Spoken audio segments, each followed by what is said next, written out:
talked about my grandmother. My grandmother, you might recall me saying, raised me. And I ran that theme for the entire show. My grandmother raised me, an incredible woman, and I promised that I would do it, like read a poem, but I couldn't find the book. I wrote a book, couldn't find the book, but I found it today, and I hope that there's a viewpoint in here I can share with y'all. I haven't looked in a poetry book, let alone my poetry book, in forever, but I think I remember including a poem I wanted to share. I am going to share with you all today in this book. Book I wrote, it's called On Black Love. As you might remember, I had my man Cameron Hopewell on the Life Malcolm show a couple of shows ago, and Cam, came with the hardcover, showed him a lot of love and appreciation and big ups for that. Would come through with the hardcover, but back when I published this book on Black Love, a collection of poems and the personal, provocative, and painful stories that carved them. I want hardcover sophisticated. I need a little bit. I need a little bit.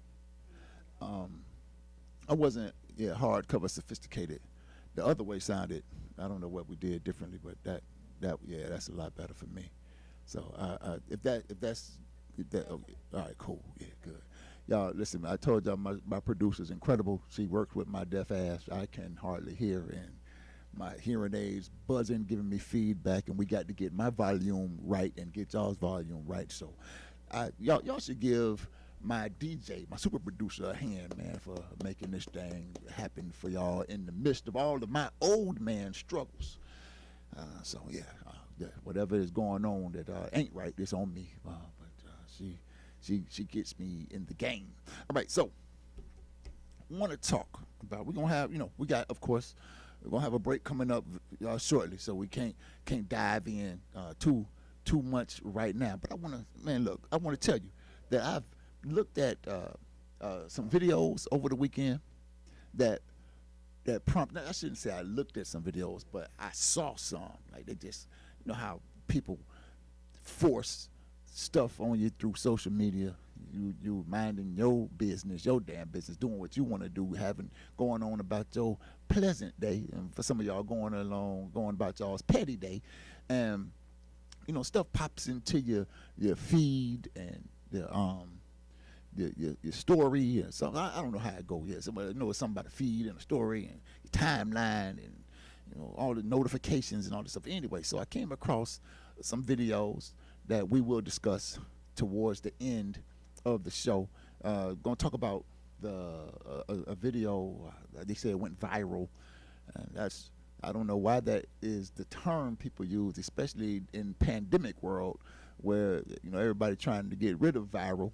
But the video went viral. It's somebody, your boy Steve Harvey, talking about relationships, and I got something to say about that.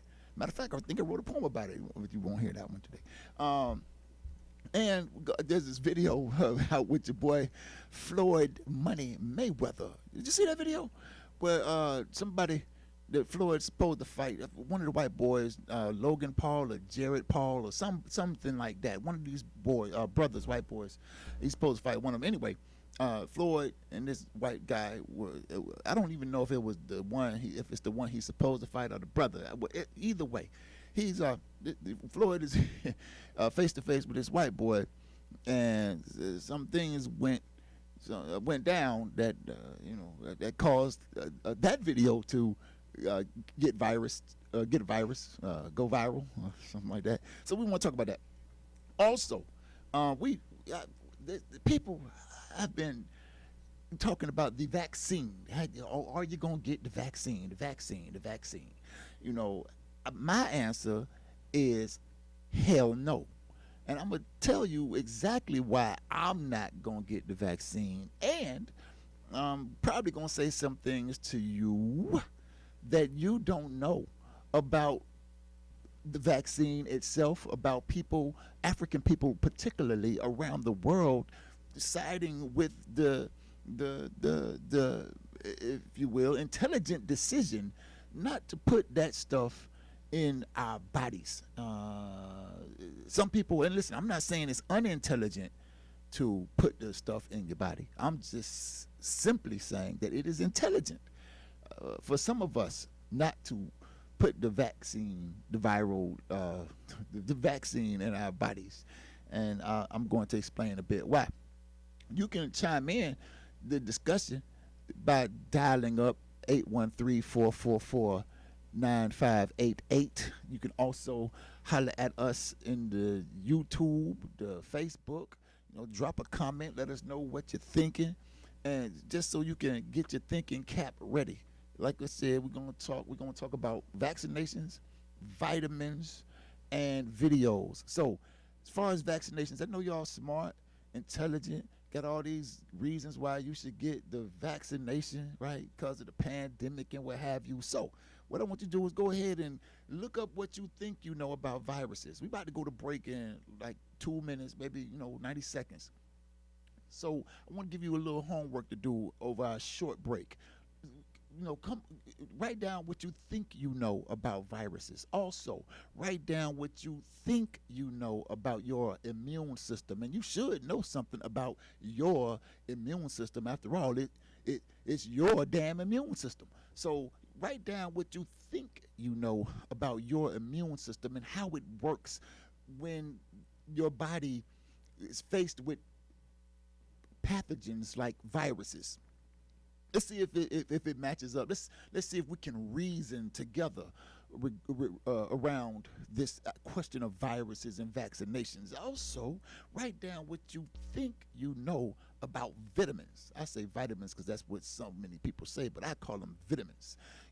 Research what you think you know about vitamins, and because we're gonna talk about vaccinations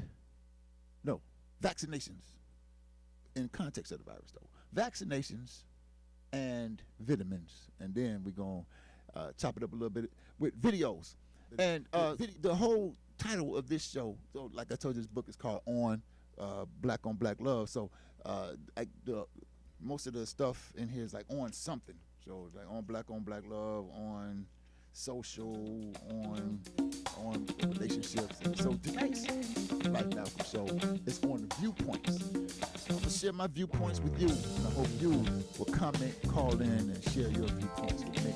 I don't know what you did, DJ, but I got me in love with the sound of my voice right now. I hear a little reverb. All right, I don't want to go, but we got to go. We'll be right back. I'm talking about, it sound like we got some room mics. All right, we'll talk on the other side of the book. See y'all right back with the Life Malcolm show right now. Everybody's talking.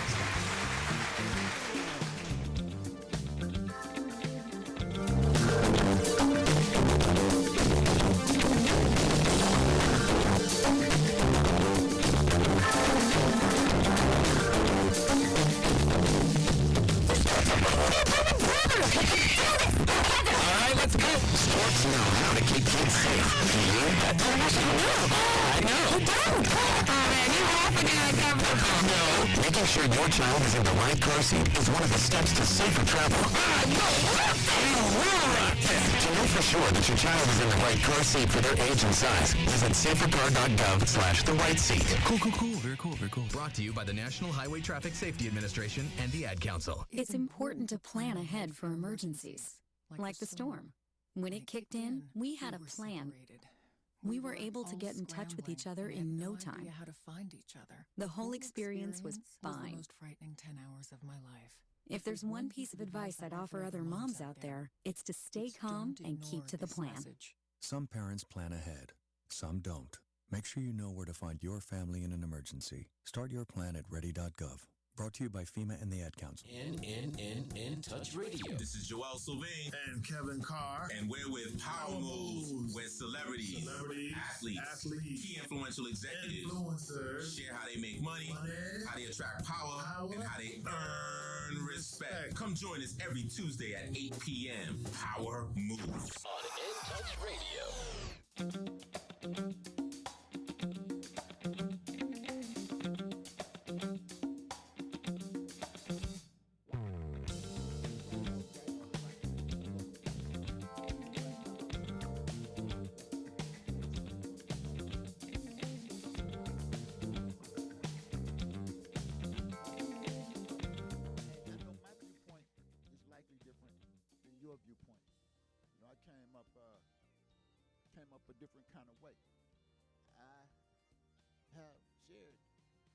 show some of my experiences, some of the experiences that helped shape my worldview. A large part of my worldview and what shaped it is revolution and organization and the absolute commitment to the belief that African people are responsible for solving our own problems, and can't no solution for any of our damn problems come from the colonizer. That's been my belief for a long time. I wrote a poem about it. Want to hear it? Even if you don't, or if you don't have to hear it. You could I guess you could not listen, but if I was you, I wouldn't do that.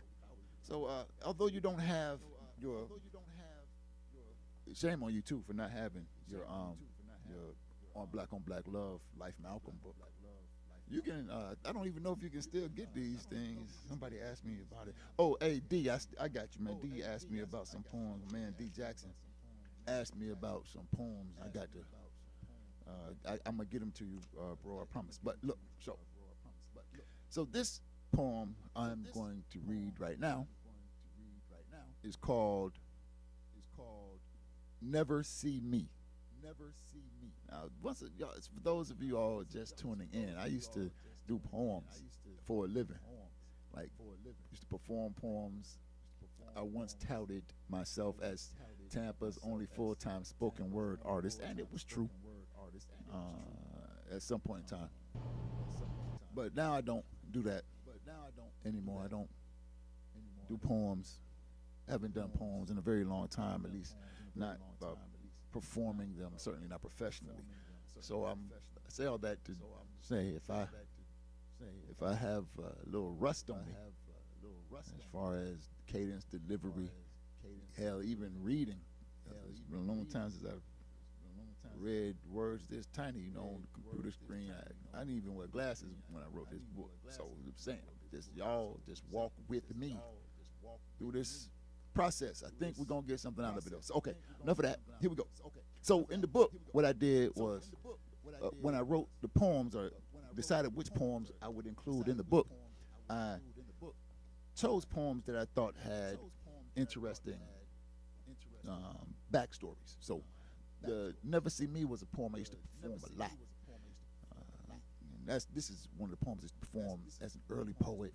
It was even back in the day before poets in Tampa who touted ourselves as some kind of spoken word artists began to memorize our poems. We would read them off papers. We come up with our notebooks, and it's for, people had stuff on cell phones and what have you, and so we would read out of our notebooks. And this is one of my poems. I used to crack the notebook open and set fire to the mic, as we would say back then. But here's the backstory to that poem. In 2001, I was 26. My worldview was expanding and my political maturity was deepening. Terrible grammar. By that time, I had been vegetarian for 6 years and a journeyman mason for 3. I was healthy and strong like bull. I was confident about what I knew. I said what I wanted, how I wanted, and I did what I wanted without any concern for who didn't like it. I was overbearing. I thought it was my obligation to share what I was learning with everybody I encountered, especially loved ones and friends. I took it personally when they weren't receptive and in some cases stood vehemently opposed to what I was saying. I didn't understand them. Years later, I would come across the concept cognitive dissonance. Frantz Fanon is an African who psychiatrist, dope dude, really laid out the theory of revolution and the psychological trauma colonized people endure at the hands of colonizers. But Frantz Fanon explained cognitive dissonance in a book he wrote called Black Skin, White Masks. He explained cognitive dissonance this way. He said, sometimes people hold a core belief that is very strong. When they are presented with evidence that works against that belief, the new evidence cannot be accepted. It would create a feeling that is extremely uncomfortable called cognitive dissonance. And because it is so important to protect the core belief, they will rationalize, ignore, and even deny anything that doesn't fit with the core belief. You know, you've seen those people, and that's end quote right there. You've seen those people who, no matter how clear the reality is, no matter how clear the truth is, because the truth, the reality does not match up with their personal, with their subjective core belief, they'll accept all kinds of foolishness as an explanation, as some kind of rationale to cling to their core belief.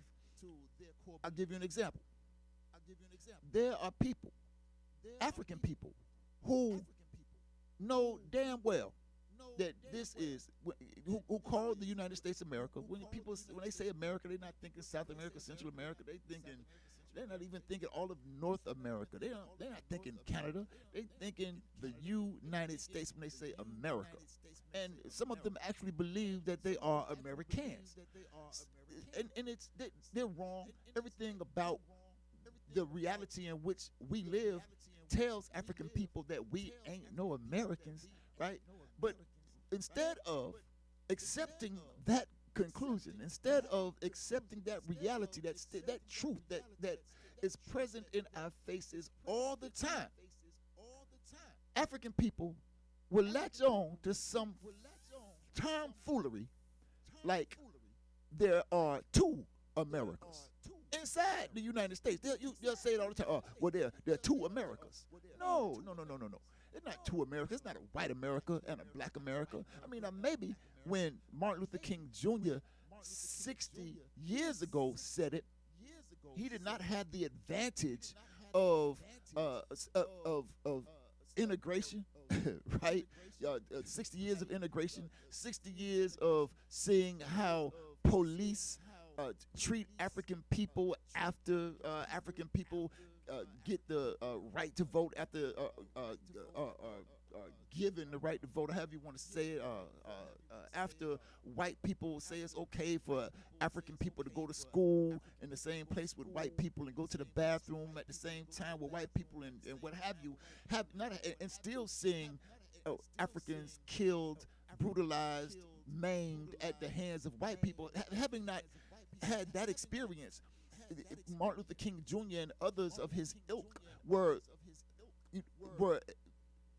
in an effort to rationalize what they experienced at the hands of white people in this America they believed was one thing on paper and something else in reality, would say something like, there are two Americas. But now, when you know damn well, you have maps, MapQuest, GPS, the rest of you know it ain't nothing but one United States. And it's not that it's one United States for white people and another United States for, or they say one United States for white Americans and another United States for black Americans. No, it's only one United States, and that United States is for Americans and against colonized Africans, period. But because our core belief, has us clinging to the American flag and what have you, we have to create this alternative, if you will, reality, this fake reality. That's an oxymoron. This fake reality of two Americas. That's just an example of this cognitive dissonance of which Frantz Fanon speaks. And so it was in this spirit of feeling tuned out that I wrote and performed this poem, Never See Me. I figured if people weren't open, to entertaining my idea in conversation, I would press my ideas upon them from the stage. While my belief system continues to consist of ideologies that are unclear, uncommon, and uncomfortable amongst my peers, it's no longer important to convince them. I share what I know and leave it at that. I got to get to break. So I'm going to jump to the poem after the break, but I want to finish reading this brief introduction. I haven't performed Never See Me in nearly 10 years. I'll likely never perform it again. I'm in a different place in my life now. Some of my expressions in the poem I thought to be revolutionary then, I know now, were adventurous instead. My understanding of AIDS is different. I'm not so dismissive of religion these days. I wear a suit and tie to church when I go, mostly for weddings and funerals.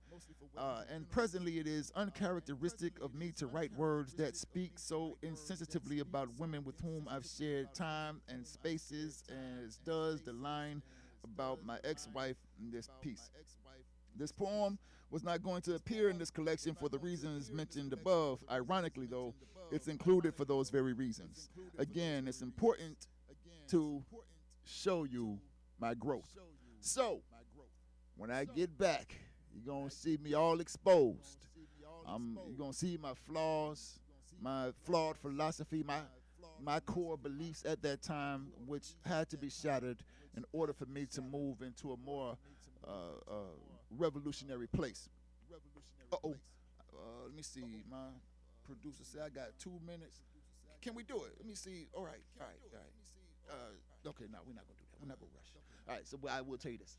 Right after the break, we're going to come with Never See Me, and then we're going to go into vaccinations and vitamins. But I just wanted to talk to you a little bit about my viewpoints, how we grew them to this point, and yeah, so what I want to do, can we cut the break a little early so I can, so look, we're going to cut the break. Ain't no need in keeping y'all in suspense. So we're going to cut the break and come right back and jump into this poem, Never See Me. And by that time, y'all should have your homework done, have your phones in your hands so you can call me up and say what you want to say right here on the Life Malcolm Show, In Touch News, www.intouchnews.com, and the phone number is 813-444-9588. Ring me up.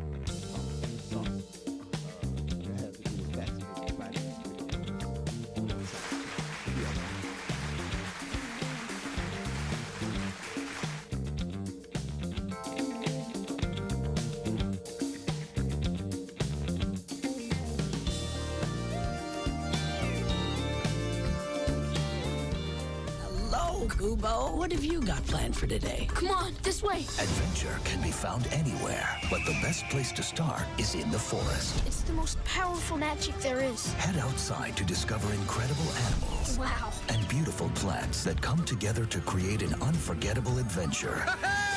So grab your loved ones and explore a world of possibilities. Visit discovertheforest.org to find the closest forest or park to you. Brought to you by the Ad Council and the U.S. Forest Service. My teacher said that we should have a plan in case of an emergency. Do we have one? First thing I'm gonna do is grab a flashlight with dead batteries. I'm going to start randomly throwing clothes in the bag. You two will be hiding in the closet and Dad won't be able to find you. And that's when we both start crying. Uncontrollably. Can you pass the cutlets? Winging it is not an emergency plan.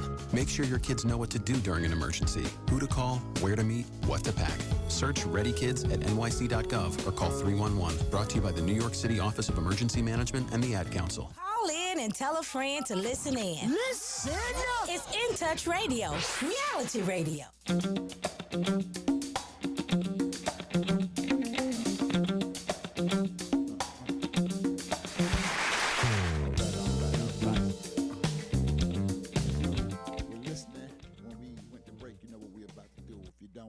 Know you about to find out.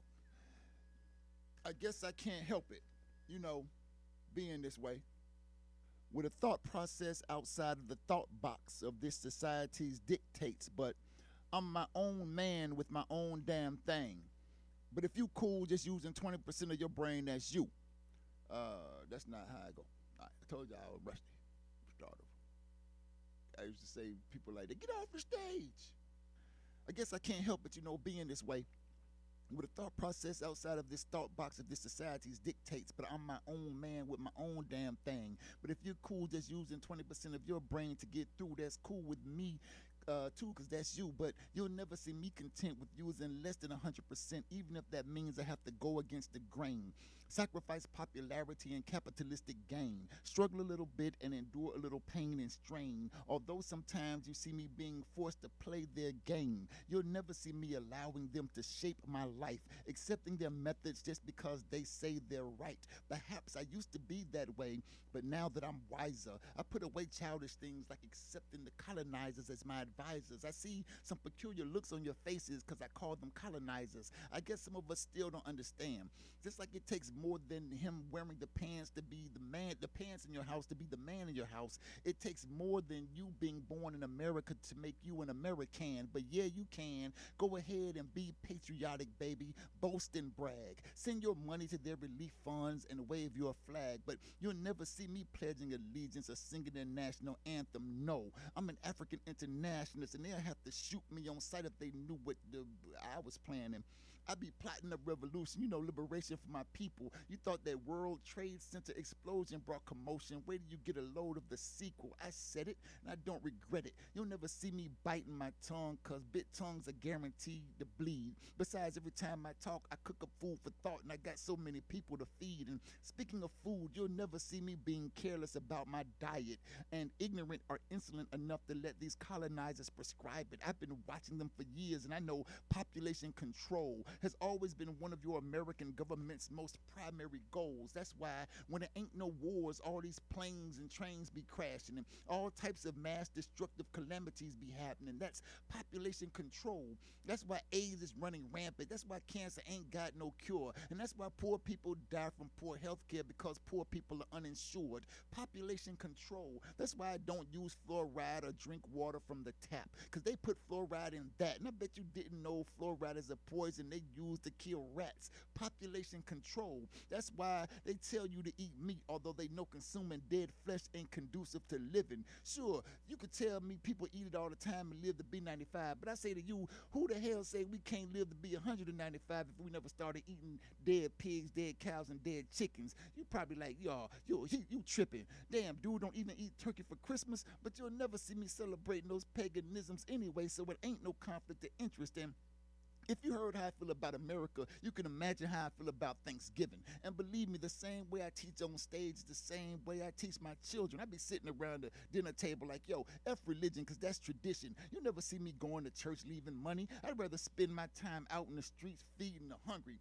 And even if I did go, you never see me dressed up in a suit and tie, no matter who getting married or who the hell done died, because everybody knows it ain't about your clothes. You can be finely dressed up and have a mighty messed up soul, and it might sound messed up, but you'll never see me loving my ex-wife. After I did it the first time, I should have dumped her the next night. And you'll never see me anxious. You'll never see me stressing. You'll never see me rushing through life, neglecting to learn life's precious lessons. You'll never see me begging, never see me broke for long. You'll never see me hesitate for a minute to admit it when I'm wrong. And you can catch me on your VCR, play me back on your DVD. 1 or 2 or 3 times, catch me on your widescreen TV. But if you heard these words I've been preaching and you still ain't feeling this peace, it's evident you're way too narrow-minded to ever see LIFE, right? All right. So you can see some elementary stuff going on using my thoughts. But my point is this. There's some good stuff in there too. So I wrote this 20 years ago. So my viewpoint has been a lot different than people for a long time. So when I say I'm not taking the vaccine,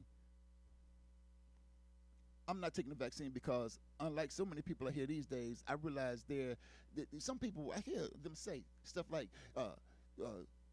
because of the colonial virus, our only options right now are either vaccinations or ventilators, vaccines or the virus. What about the vaccine or vegetables? The vaccine or vitamins? And I've been on this for a long time. I remember, man, telling people back in the day, like, when you eat meat, it takes, so number one, it's dead. Usually, when you eat meat, it's dead. And it takes about 3 days for meat to make its way through the human digestive system, depending on the kind of meat, depending on the person, etc. But 3 days is a good average calculation around how long it takes meat to work its way through the process. But guess what the meat's doing the entire time it's inside of you? It's still dying.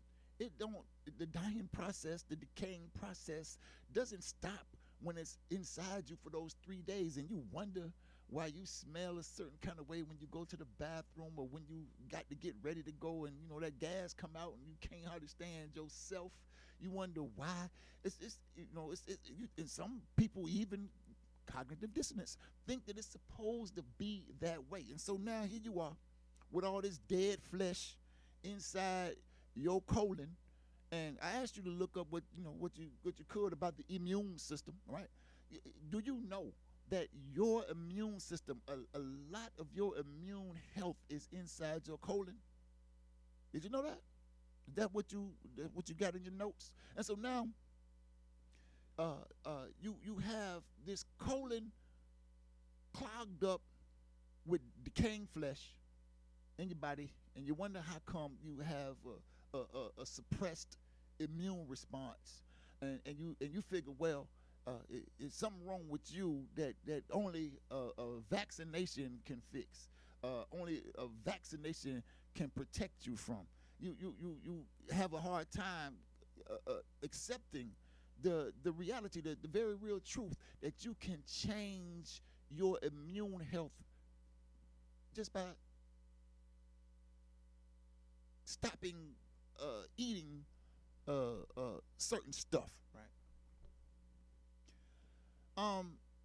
Another thing that people say that the vaccine has not proven to give people these side effects that outweigh the possibility of dying from the colonial virus. Guess what?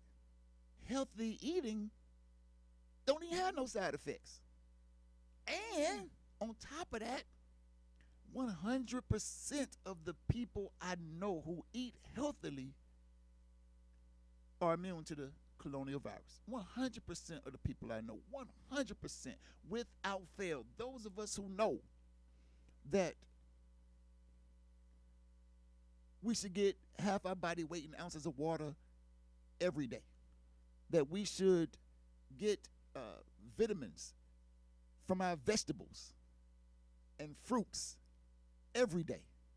Fresh fruits every day, fresh vegetables every day. I ain't talking about this canned stuff, this pureed stuff, this syrupy stuff, this Dole cup. Look, if you pick up something from the store and it has stuff in it that look like words you can't pronounce, like biblical words. You know how some of y'all try to say Nebuchadnezzar and can be like Nebuchadnezzar. When you see that stuff on your ingredients list in your food, that's not for you. If you can't pronounce it, let alone define it, yeah, you shouldn't consume it.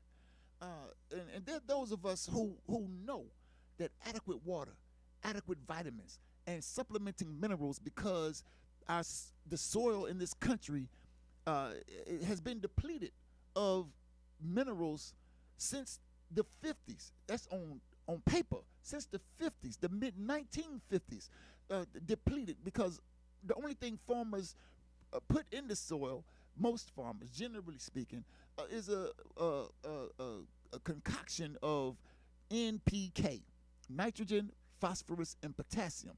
The hell with the other 75 or so minerals that we need, right, to consume. And we can talk about it.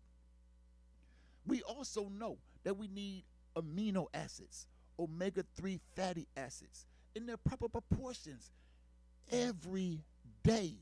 And not just that, you got to move every morning. My daughters hear me say, I'm asking them to move, get out the house so we can get to the car to go to school. But every day they hear me say, I like to move it, and that's what you got to do. If you want to be healthy, you got to like to move it.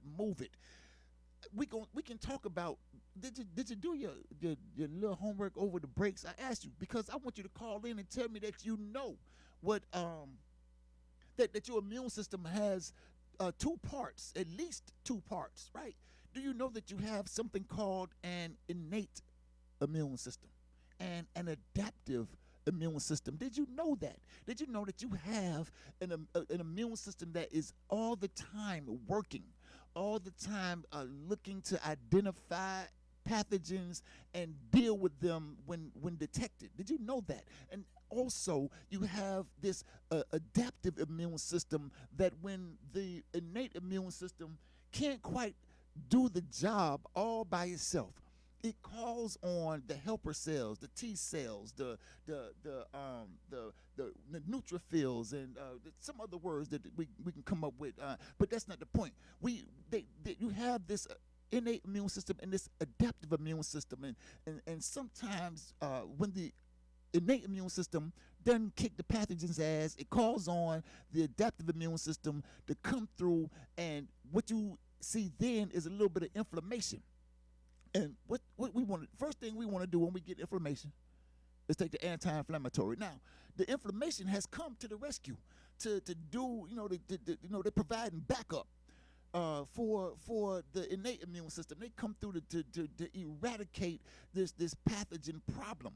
But we want to get rid of the inflammation with some kind of like pills, anti-inflammatories, NSAIDs, non-steroidal anti-inflammatories, and what have you. We take that stuff, and then now we cause this systemic attack on our own immune system that's just trying to do its job because we don't know enough about our own immune system. So now you got junk in your colon.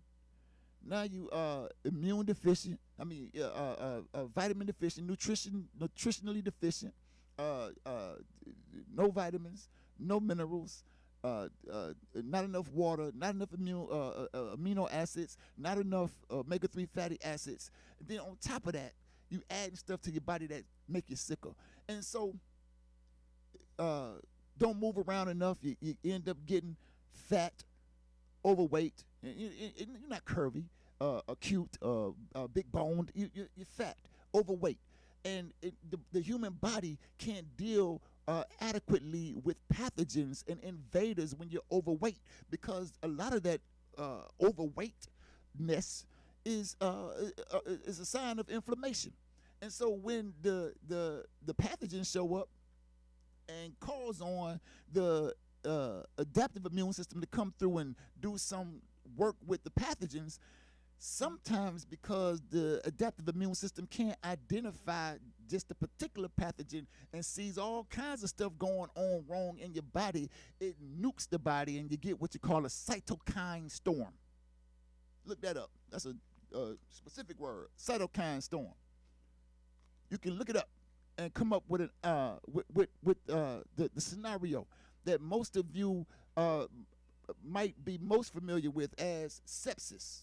That's one form in which the cytokine storm shows up and nukes the body because you're not healthy enough. Your immune system is not clean enough. Your immune system is not sharp enough for it to do the job. It's not you don't have to do the vaccine, the vaccination. All you got to do is vegetables and vitamins, and you can kick the pathogen's ass.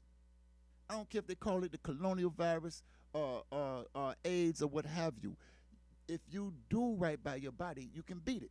And I mentioned a bit ago that those of us who don't take the vaccine are intelligent in not doing so. And it's not some kind of conspiracy theory for most of us. Some people say it's Tuskegee. Hell, there wasn't no Tuskegee in Tanzania. But Africans all around the world know better than to take this this vaccine. There was no syphilis experiment in Sierra Leone, but Africans know that there has always been colonialism.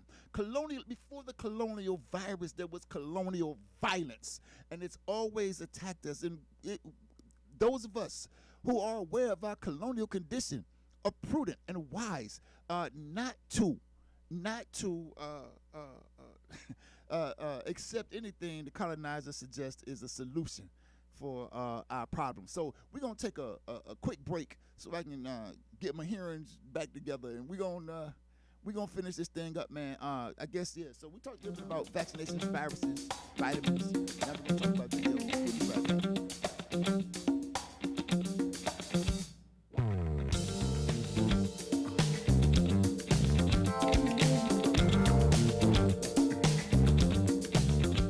By now, we're all aware of the dangers of COVID-19. Like others with existing health issues, cancer patients are at a high risk due to their compromised condition.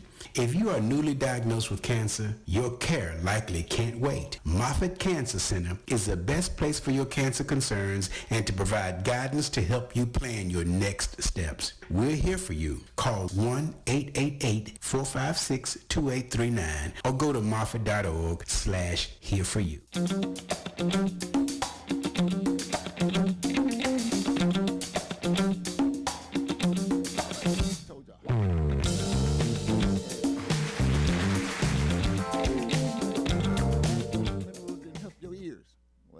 Remember, I flew out of a car, broke my neck, broke my jaw, had a subdural hematoma, stuff like that. Well, rattle things around a bit. All right, bet. So, bet. So my viewpoint different. I think we got a picture we can show you, maybe two.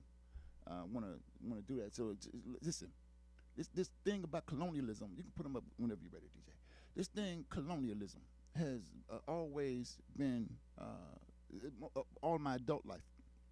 It's been on my mind. I haven't always understood it as well as I understand it now.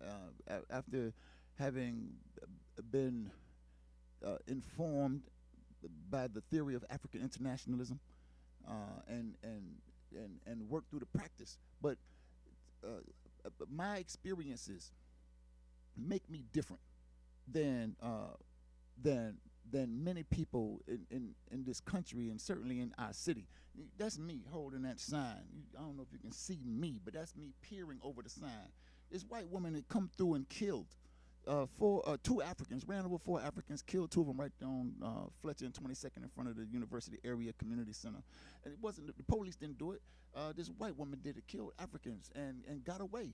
You know, left the scene. The parents helped her pull the scalp meat out the bumper and what have you, and none of them went to jail. And we want to know why the hell ain't this white woman in jail? And I held the sign, rolled with the sign on the truck to Pasco County, to Polk County, and all around. Even at the time when I had a job working under the employ of white people, held that sign. And you would see me outside in the front of the courthouse holding other signs. I think we got a picture like that too. Holding signs. Not for not because I had some kind of experience, some kind of personal situation, but because I knew there was something wrong with the circumstances under which I lived, and I'm outside in front of the courthouse holding signs that declare that white power is the enemy. Can we get that up? Do we have it? I think we might be able to show it to you. Yeah, you know, white power is the enemy, and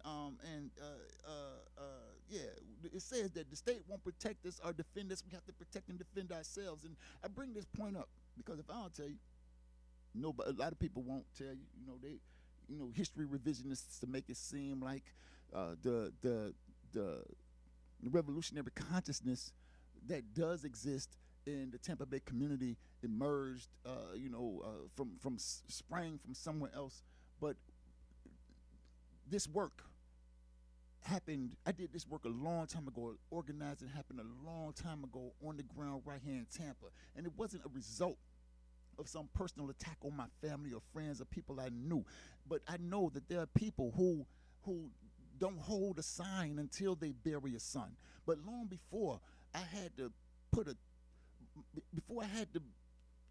do this for my own family, I was in the work for the people. You dig what I'm saying? So my viewpoint, the way I move, I'm informed differently than most people who you see right now holding signs or right now taking pictures and videos. We had a Watch the Police campaign right here in Tampa. I used to, and I hate talking about I used to do that. I hate that because that's really not the point what I used to do. But I need to establish that foundation so you can help, so I can help you see why my viewpoint is a bit different than perhaps yours and certainly others to whom you might speak. I used to buy I used to have my video camera and encourage other people to get video cameras before cell phones had a camera on them, at least in the, in our hands. And, when people could not afford video cameras, I would encourage them to just, take pictures. If, if you see the police in your community with somebody, an African pulled over, get out, stop, take pictures. This is in 2001, y'all. And I would go and buy the little disposable cameras and pass them out all through the hood, man. Robles, Grand Park, I think North Boulevard Homes. I'm sure North Boulevard Homes are still in place.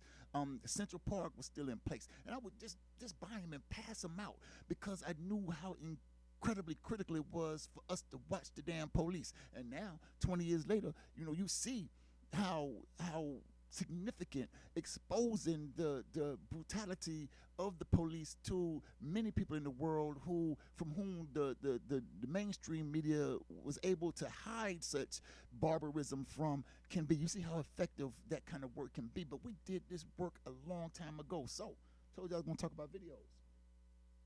And I don't know if I'm going to get to the Steve Harvey video. Let me see how much time we got. How much time? All right. So, you said a minute and 10 seconds? Oh, 9 minutes. Okay, all right, cool. Yeah, cool. So I'm gonna end with the Steve Harvey video because that might be something we could pick up on next week. But let's start with the Floyd Mayweather video. It went viral. Floyd Mayweather was in front of this white boy, and they, face to face, having some kind of heated discussion. And Floyd, was wearing a hat. I don't know if y'all know Floyd Mayweather. He's a boxer. Floyd Mayweather Jr. Call him Money Mayweather. His team is the Money Team, TMT, the boxer. Made a lot of money. He supposedly recently retired, but they call him the box office king because he had the most pay-per-view views and made the most money off of pay-per-view sales, etc. Usually, clean shaven with the bald head and what have you. But in this particular video, Floyd got a beard, full beard, and what looked like it's trying to be a full head of hair. By the way, we talked a bit ago about minerals. In case you balding earlier, I know people, I'm 46 years old, I know some people half my age and got half my hair. That would be because of a tin deficiency, Tin deficiency. And some people who, gray all over early, that would be because of a copper deficiency. Minerals are important, y'all. Nutritional health is important. And it's not that it, when you have all these ailments and diseases and stuff, you want to say cognitive dissonance, right? You say it runs in your family. No, it don't run in your family. It runs at your dinner table. Y'all eat the same stuff, so y'all have the same illnesses, and that is the reality. Chew on that, smoke that over. But so Floyd Mayweather, rich, right? Some people say he's worth $1 billion. Certainly has hundreds of millions of dollars, in his disposal, at his disposal. But this white boy, he was in front of, took his hat off his head, just snatched his hat, and said, "Got your hat." And Floyd went off. It's my understanding he put hands on him. Now, I couldn't see because there was a lot of people, a lot of commotion. Somebody put hands on the white boy because he took Floyd's hat. Now, I don't know what you get out of that, where your belief system and your viewpoint leads you as you ponder the circumstances of the video based on what I just laid out. Let me tell you what my viewpoint did for me when I watched that video. It gave me, I could only come to revolutionary conclusions about the video. Here you have this African who, for all intents and purposes, has everything. Rich. Don't need that hat. The hat don't mean nothing. I mean, I don't know, maybe that's a sentimental value, I don't know. But I'm talking about as far as money, things. Got everything. But the white boy took his hat and Floyd wasn't having it, was angry. And that's how you ought to be, brother African, sister African. You ought to be mad as hell that white people have taken anything from you, let alone everything from you.